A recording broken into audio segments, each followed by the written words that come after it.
as you're gearing up to step back into your normal life, if you haven't already done that, I thought I'd just give you 5 quick little triggers, just reminders that are so simple, but these are the 5 things that I personally did when I first got kicked out of my house. Some of, the story, my mom was a very powerful woman. I had 4 different fathers, and she kicked my dad out, and on Christmas Eve, she decided I was on his side, so she kicked me out too, and I had nothing, and I had to figure out what to do. She got my 1960 Volkswagen. I weren't burned at 40 a week. And don't get me wrong, I love my mom, but she abused alcohol, prescription drugs. And when people do that, they're not themselves. They do little crazy things, but I am who I am because of her. And part of that was even that first step where I had to just figure out what to do with my life. But it was incredibly depressing. I have a younger brother, 5 years younger sisters, 7 years younger. I love them, loves of my life. And I was separated from my brother and sister. And I'm walking in the rain trying to figure out what the hell I'm going to do. And I'm still in high school. So one of the things that I did is I slept on this mountaintop. And of course it rained. And so the next day I talked to a friend, a lady friend, not a girlfriend, but a girl who was a friend. And that her parents let me stay in their laundry room. And America is so depressed. I don't know if you've ever been to that place where you're like wondering why you're even around or whether you should be around. It was a pretty brutal time. But what turned me around was feeding my mind. What I mean by that is, about a year earlier, I've gone to this seminar by Jim Rohn. I know many of you have heard of Jim. He's no longer alive, passed some years ago, but he was a mentor of mine. And I went to a seminar with 17. And in the seminar, he really talked about the importance of feeding your mind. And you've got to feed it because otherwise things come at you. And so I remember I took a little bit of change I had left in my pocket and I got on a bus and they drove me anywhere on the bus for about, I don't know, it's about an hour's away from where I was because I've been to this place once before at this amazing bookstore. And I figure I'll go in there and I'll just read a bunch of books while I'm in there because they can't afford any. And then I picked up a book called The Magic of Believing by Claude M. Bristol. And in this book, it talked about training and conditioning your mind and how what goes in your mind becomes the experience of your life and how to do it. And I was so depressed, I didn't know what to do. And so I went, and I'll never forget, I went back to this little laundry room and there was a mirror there and the book said, put your goals in the mirror. So you look through your own eyes into your goals and you see in your own eyes and you read those goals, do it with soap. And so I do in the mirror, and I made these little posters that said things like, only a loser is depressed. Now that's not true, but I felt like I'm not a loser. And that was the leverage I had, right? I can't be depressed if the loser's depressed. And so I just try to work on everything. But gradually I started turning my life around and I did 5 things and I did them again, I got to tell you. And multiple times in my life when I hit really bad places, when I was told I had a tumor in my brain and that, I might die, when I buried all 4 of my fathers over the course of a year and a half and my mother, those are rough times. They start to shift you when 2008 happened and looked like everything was going under. And I went back and I reapplied in here at the beginning of the pandemic as well. So they're really simple, but first of the 5 keys to transform your life. I don't care where you are, how great it is. If you get to the next level, the first step is stand guard the door of your mind. And I got that from my teacher, Jim Rohn. I remember he came to me one day and I was really frustrated and saying, I'm working so hard and nothing's really working and I don't understand it. And I was super frustrated. And I remember he came and he said, Tony, listen to me. He said, tell me what are you reading? He said, tell me who you're talking to. He said, tell me who you're surrounding yourself with. And I said, well, I'm mostly isolated by myself. And I said, but I'm so frustrated. Listen to me. He said, answer this question for me. He said, what happens in the world if, let's say, your worst enemy comes by and drops sugar in your coffee? And then I said, well, you'd have sweet coffee. He said, well, what if your best friend, even by accident, drops 1 drop of strychnine? What if it's your brother, your sister, your mother, your father, somebody you love, accidentally drops 1 drop of strychnine? I said, well, then you'd be dead. He goes, that's right. So remember, life is both sugar and strychnine, so watch your coffee. And what he really meant was stand guard at the door of your mind.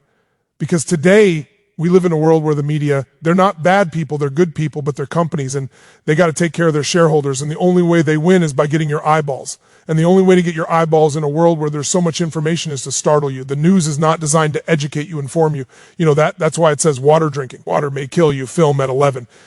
Anything that grabs you. And so we're living in a culture of so much fear. So if you're going to take your life back, you got to take into a limited amount of that media and be able to pursue it, not let it pursue you today. Most people, in order to get your attention, we all know what they do. It's called clickbait. Let me create a headline that'll grab you. It doesn't matter if the content is even real news or not. A lot of times the headline isn't really what the whole story is, but it pulls you in. There's whole groups of people whose entire life is designing algorithms and language to make you stay online more so they can make more money. But it isn't necessarily to your advantage. So what Jim Rohn used to say to me is, he said, Tony, this is your new daily practice. because this is what I really want to get to you guys here, is if you want to keep momentum, if you join me for those few days, they have the 5, 6 days, or 7, I guess we did for the challenge, or you went immersion with me as well. The key is to get momentum and keep momentum. If you work your tail off to get momentum going and then you drop it, oh my God, you got to start all over again. And so the way you do that is you have a daily practice. It's not like, years ago I went to a seminar by Jim Rohn and then my life was perfect. It's like I kept immersing myself in all these things, but I also made sure each day I was making some form of progress. If you want to know what makes people happy, write down progress equals happiness. Think about it. You can achieve everything in the world and still go, is this all there is? You can achieve something and be excited, but for how long? The only way you stay happy and excited is to keep growing. Progress is everything. If you're making progress on your body, progress in your mind, progress in your emotion, you're going to feel happy when you get there. You feel excited, but again, for how long? A year? No, 6 months, 3 months, 3 weeks, 3 days, 3 hours, because we're not made to just sit and, be successful. We're made to grow. We're made to then, as we grow, we have something to give. So step 1 is let's see if you can put a little system standing guard at your mind. And Jim Rohn said to me back then, the number one thing you have to do is read 30 minutes a day, so never less than 20 minutes. And I'm not talking about what comes to your phone. I'm not talking about clickbait. I mean a book. I mean something that you pursue. Great ideas are never going to interrupt you. They have to be pursued. And if you don't pursue them, you're going to get what everybody else has, which is all this fear, all this uncertainty. All this stuff won't work because everybody's focused on what won't work, what can't happen. Why? Because they're afraid to fail. They're afraid to try and feel like they're not enough. So you got to guard that mind by feeding your mind. Jim Rohn used to say to me, success leaves clues. If you want things to get better, you got to get better. If you want things to change, you got to change, but you got to do it deliberately and consciously. And he used to say to me constantly, he said, Tony, you got to constantly find a way to feed that mind, something that's got strategy in it, philosophy, something that's going to improve the quality of your life. And if you really learn it, you can help the people you love with the things you learn. And so I got hooked. And so I decided I'm going to read a book a day. I took a speed reading course and I didn't read a book a day, but I read 700 books over the period of 7 years. All in the area of philosophy, physiology, emotion. The things to me that mattered most. And what I really try to do is each day try to use something I learned. Not just read, not just let my learning lead to knowledge. Jim used to say, if you let your learning lead to knowledge, you become a fool. If you let you learn lead to action, that's when your life changes. So I started being aware of who was saying what I was taking in. Jim used to say, success leaves clues. If someone's successful, they're not lucky. They're doing something different, then you figure out what they're doing different. He said, the first thing is find out what they're reading. He said, I remember he said to me something funny. He said, find out what poor people read and don't read it. And we said poor. He didn't just mean financially poor. He meant people that were unhappy. People that had no sense of meaning in their life. People that were financially strapped because they weren't managing to add value to other people. People that found themselves not taking your relationships. Their body poor isn't just money. Wealth isn't just money. It's emotional, spiritual, everything he said. So find out what successful people do, what wealthy people read, what happy people, and read that feeds your mind. So step number 1 is every single day you got to do something to feed your mind. And if you do that, if you just made that habit, say even 5 days a week, I swear to you, it'll change your life. But again, not what comes to you, what you pursue, something that has real value, a strategy that can change the game for your business, your life, a philosophy that can make you more fulfilled or happy, a way to make a difference for the people you love. That's a daily sought out practice for me. Started when I was 17, I'm now 61. That's why I have the privilege to be able to work with so many people. But most importantly, I've applied these things to me. So I have the life that I want. I don't have a life that I'm promoting to other people. So that's number 1. What's number 2? Real fast. If you really feed your mind every day, feed and strengthen your mind with a 30-minute practice. And by the way, I started out reading all the time, but then I realized I was in my car all the time in those days. I was like, I'm going to turn this to a university on wheels and I'm all done. I remember cassette tapes, and probably most of you don't even know what the hell I'm talking about, not reel to reel. But the book is updates. We didn't have where you could put 10,000 songs in your phone or go to YouTube and have a million different videos you can watch over and over again. And the value for me on that, quite honestly, was that I had to pay for this stuff. So I had to value it and really use it like when you part with a certain amount of money. And in those days, IX cassettes, 6 1-hour cassettes and a couple workbooks was like $300. It was like the standard offer.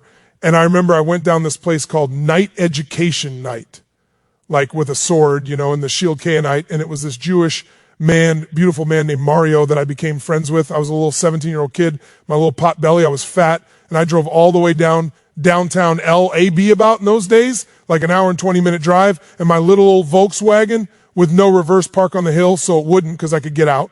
And I got to be friends with this man, and he had collected, is how old it was, all these albums of some of the great motivational speakers and psychologists and psychiatrists and business people, and then gradually those things got to actually the cassette tapes.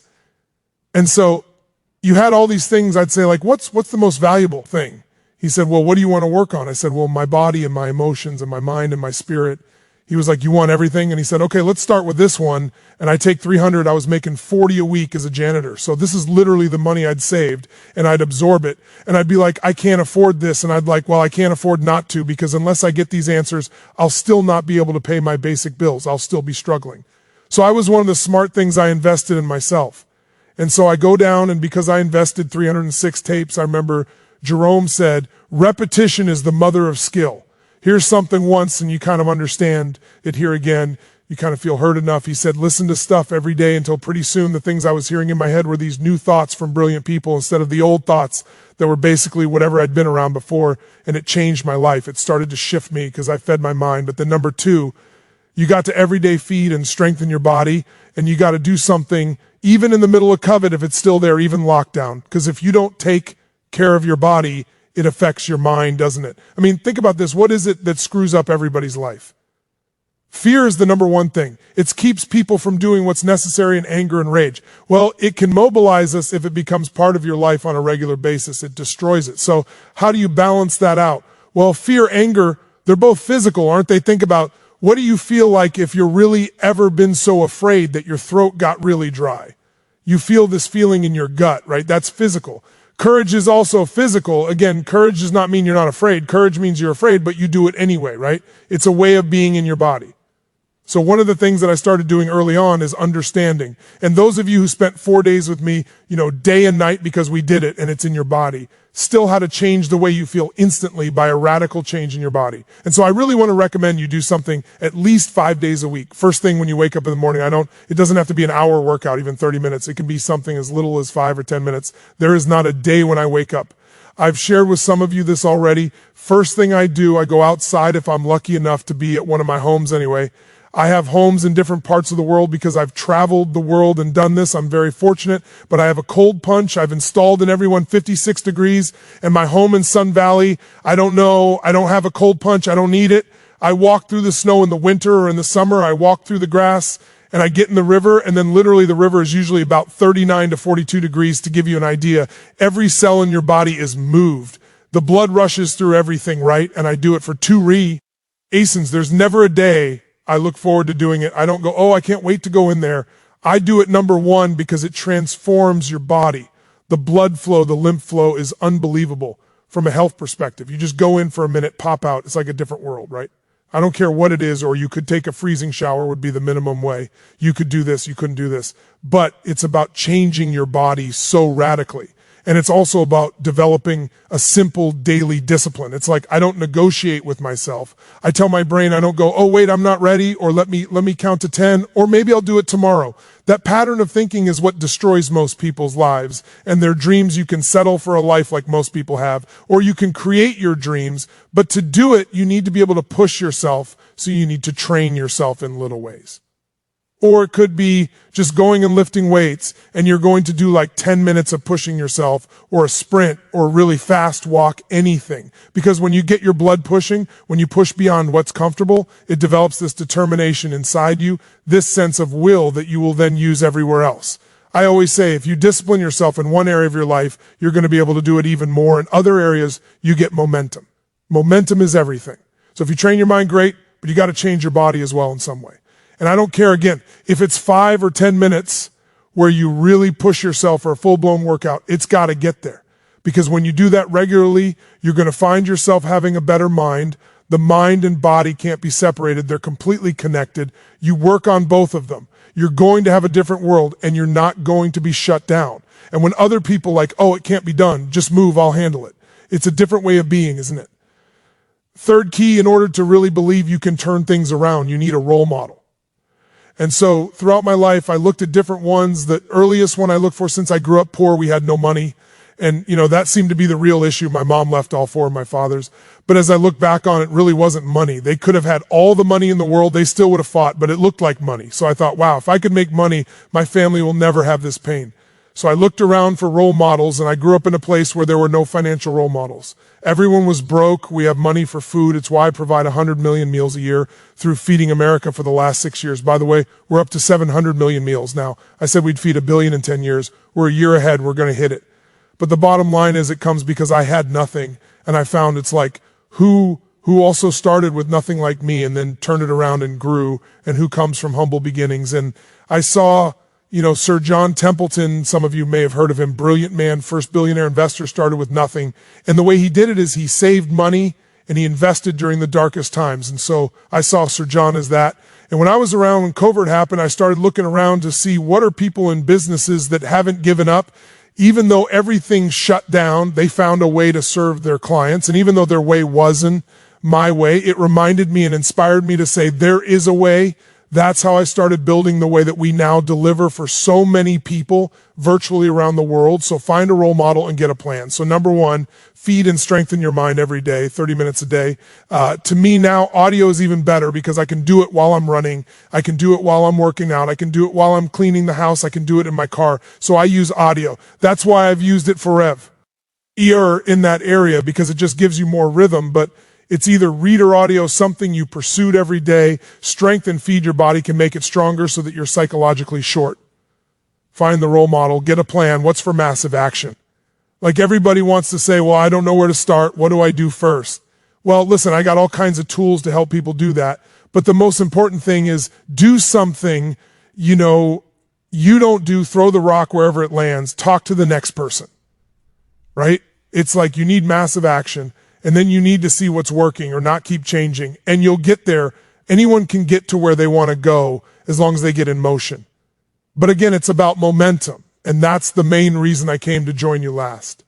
1 step 5, real fast, give more than you expect to receive. If you are constantly trying to take care of people, give to people. If your worst time of your life, you can give to people. I promise you everything will change. I won't tell you the whole story, bore you with it right now because I want to do this real quick for you. But, one of the most difficult times in my life when I was completely broke, not even enough gas in my car, trying to figure out how to survive, not able to pay my rent. And I had one more with the story, but I had an experience where I took the last $19 I had and I gave it to somebody who else that needed it. And afterwards I was euphoric. It made no sense, but it was the first time in my life. People say I got to get beyond scarcity. You never get beyond scarcity.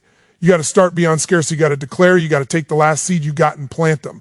And I remember, the next day I got a check for $1,200, which in those days I could have survived on for almost a month from somebody who owed it to me and not paid me for 2 years. The very next day after I gave every dime I had no idea I was even going to eat. It was the right moment, was the right situation. And I did what was right. So find someone who's worse off than you are in the middle of it.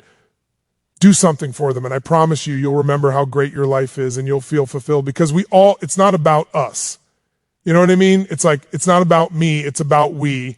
And the more you can get connected, either people you love or even strangers, and do things, not for brownie points, just because it's right, somehow inside your own soul, your own spirit, you remember that problems are not permanent, only your soul is permanent. And you remember that I'm made for more than just solving this stupid little problem. It lifts the human spirit. So those 5 keys I really encourage you to consider as you're dealing with covet or coming out of it here to maximize.